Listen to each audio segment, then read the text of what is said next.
जय हिंद दोस्तों, MTC classes में आपका एक बार फिर से स्वागत है। मैं हूं आलोक पासवान। तो आज मैं आपके लिए लाया हूं नेक्स्ट वीडियो, क्योंकि फर्स्ट वीडियो में आपका था हैबर विद और अमोनिया का बनना। तो सेकेंड जो है इस वीडियो में मैंने क्या किया है, अस्टवाल विद और नाइट्रिक अम्ल का निर्माण, क्योंकि दोनों विधि बहुत इंपॉर्टेंट है। हैबर विद और अमोनिया का बनना वो आ सकता है या तो यह विधि आ सकता है, कन्फर्म आएगा इस साल 2023 एग्जाम में।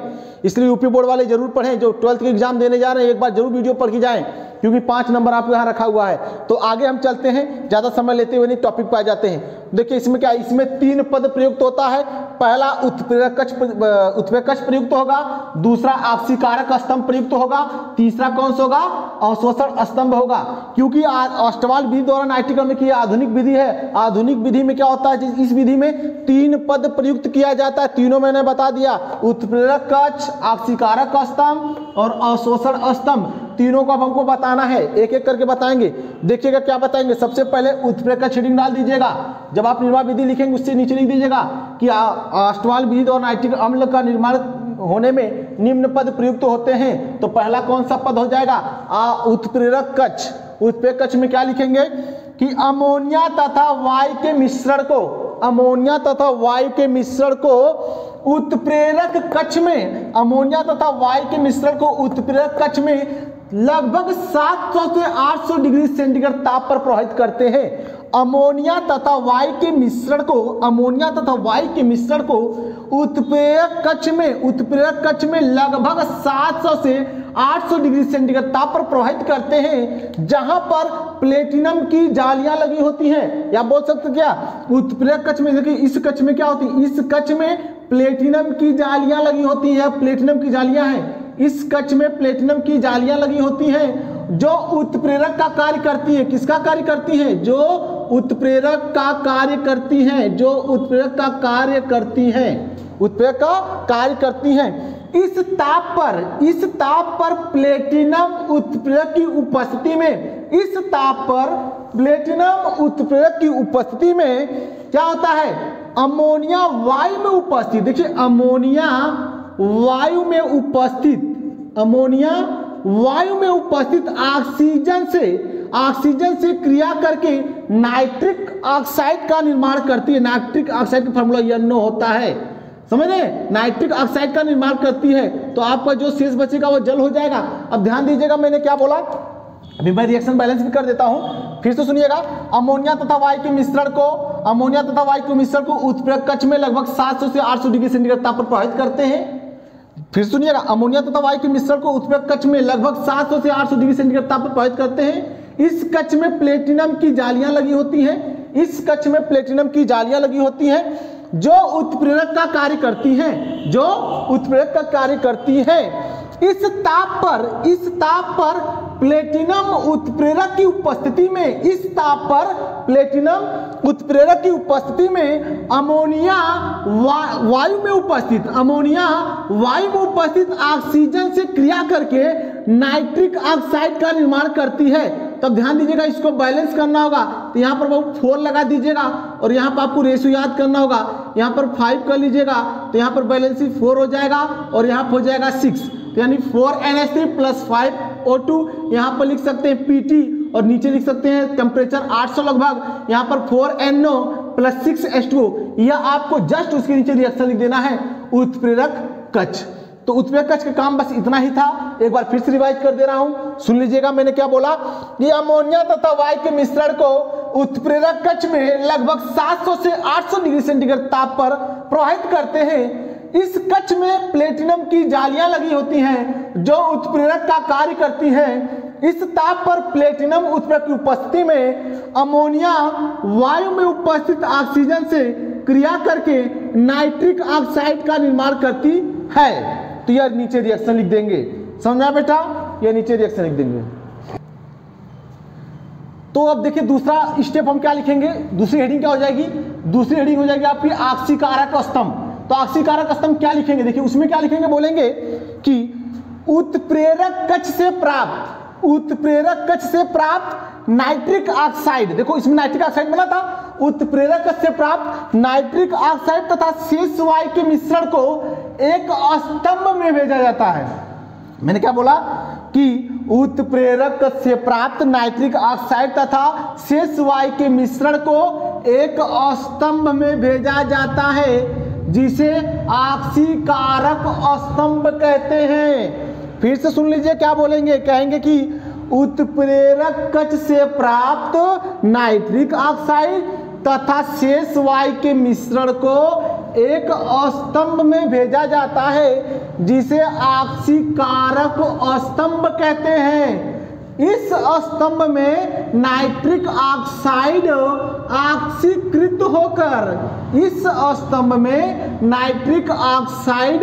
ऑक्सीकृत होकर नाइट्रोजन डाइऑक्साइड में परिवर्तित हो जाता है। फिर से सुन लीजिएगा क्या मैं बोला सॉरी दोस्तों, फिर सुन लीजिए क्या बोलेंगे, यही बोलेंगे कि उत्प्रेरक से प्राप्त नाइट्रिक ऑक्साइड तथा शेष वायु के मिश्रण को एक स्तंभ में भेजा जाता है जिसे ऑक्सीकारक स्तंभ कहते हैं, ऑक्सीकारक स्तंभ कहते हैं। इस स्तंभ में नाइट्रिक ऑक्साइड ऑक्सीकृत होकर नाइट्रोजन डाइऑक्साइड में परिवर्तित हो जाता है। यह रिएक्शन आप लिख दीजिएगा, क्या लिखेंगे नीचे, 2NO + O2 gives out 2NO2। एक बार और रिपीट कर दे रहा हूं, ध्यान सुन लीजिएगा कि हेडिंग तो डालेंगे आप ऑक्सीकारक स्तंभ, उसमें लिखेंगे क्या कि उत्प्रेरक से प्राप्त नाइट्रिक ऑक्साइड तथा शेष वायु के मिश्रण को एक स्तंभ में भेजा जाता है जिसे ऑक्सीकारक स्तंभ कहते हैं। इस स्तंभ में नाइट्रिक ऑक्साइड ऑक्सीकृत होकर नाइट्रोजन डाइऑक्साइड में परिवर्तित हो जाता है। तो यह आप जस्ट नीचे रिएक्शन लिख देंगे तो आपका एक पद कौन सा पहला समाप्त हुआ, उत्प्रेरक कक्ष, दूसरा कौन सा हो गया, ऑक्सीकारक स्तंभ। तब अब आपको मैं बताऊंगा थर्ड स्टेप में कौन सा, थर्ड स्टेप में आपका आ जाएगा। तो दोस्तों अब जो है कि आपको तीसरा स्टेप आपको क्या लिखना होगा, अवशोषण स्तंभ। देखिए यहां पर भी है अवशोषण स्तंभ। थोड़ा इसको बता देता हूं, इसमें देखो पत्थर के यानी क्वार्ज भरे होते हैं, टुकड़े भरे होते हैं, ऊपर से जल गिरता रहता है, बर्फ गैसें बाहर जाती हैं और नीचे से देखिए नीचे से कौन सी गैसें जाती हैं, नाइट्रोजन डाइऑक्साइड गैस को हम प्रवाहित करते हैं और ऊपर से जल गिरता रहता है। तो देखिए वही बताना है। तो आप जैसे इसको बता रहे थे, इस पद में जो प्रयुक्त हो रहा था पहले इसको बता रहे थे, वैसे इसको बताएंगे। अवशोषण स्तंभ में क्या लिखेंगे, देखिए क्या बोलेंगे, कहेंगे यही बोलेंगे कि ऑक्सीकारक स्तंभ से प्राप्त, हम अवशोषण लिख रहे हैं ना तो ऑक्सीकारक के बारे में पहले बोलेंगे, उसमें क्या हुआ था, ऑक्सीकारक स्तंभ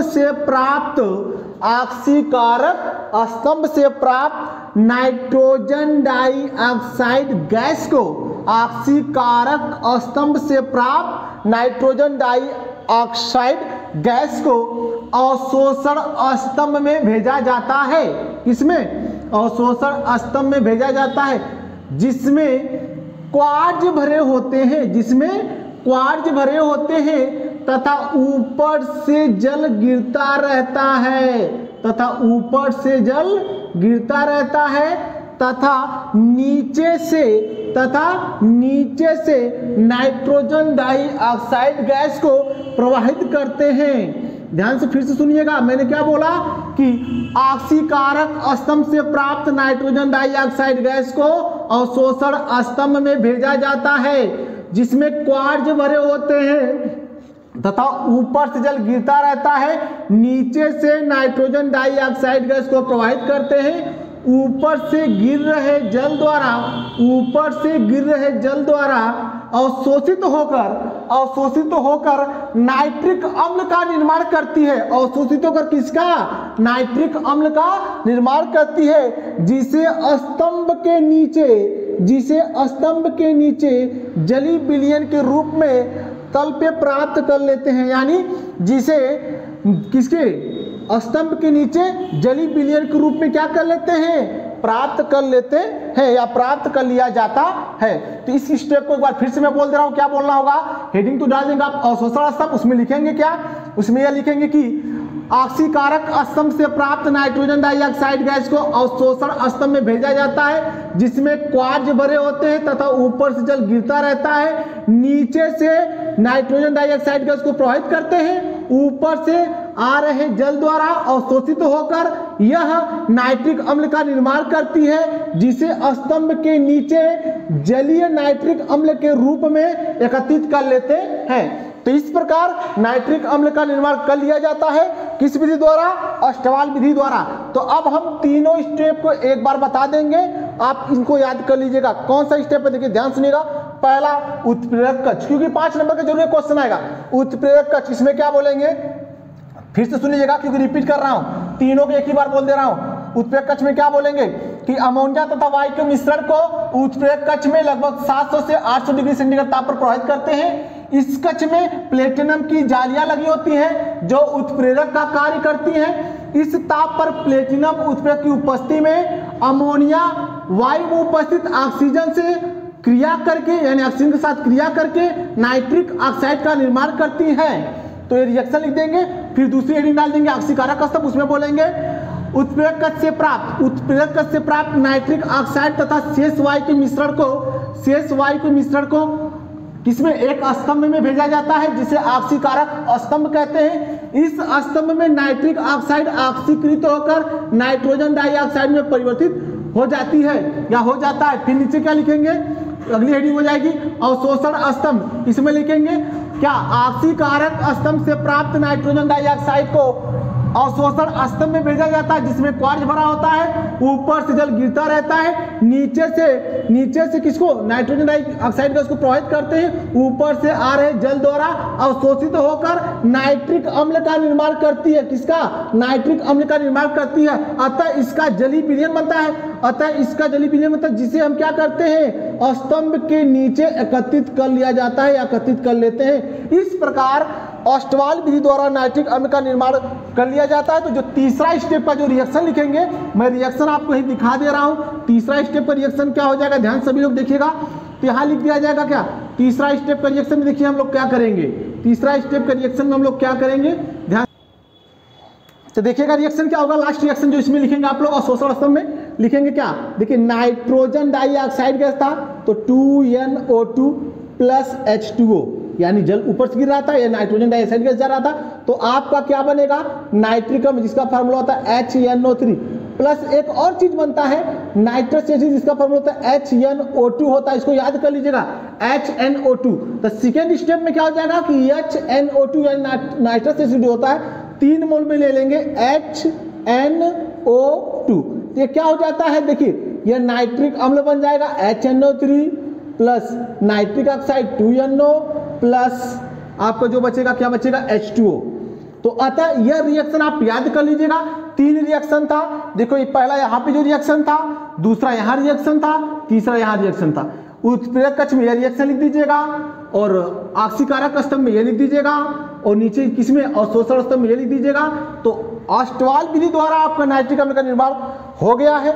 इस प्रकार आप जो है बेटा यूपी बोर्ड में अगर पढ़ रहे हैं तो जरूर इस टॉपिक को पढ़ कीजिए, क्योंकि आपको 5 नंबर इस ग्रुप में से कंफर्म है, एग्जाम में आना है तो आना है। चाहे वह हैबर विधि द्वारा हो, चाहे वह ऑस्टवाल विधि द्वारा एक बना हो नाइट्रिक अम्ल हो, एक फास्फीन हो। तो नेक्स्ट वीडियो आपका फास्फीन का आएगा। इस प्रकार ग्रुप 15 का जो वीडियो होगा वो समाप्त हो जाएगा, उसके बाद आगे वीडियो बनेगा। यदि हमारा वीडियो अच्छा लगा तो प्लीज मेरे चैनल को सब्सक्राइब जरूर करिएगा।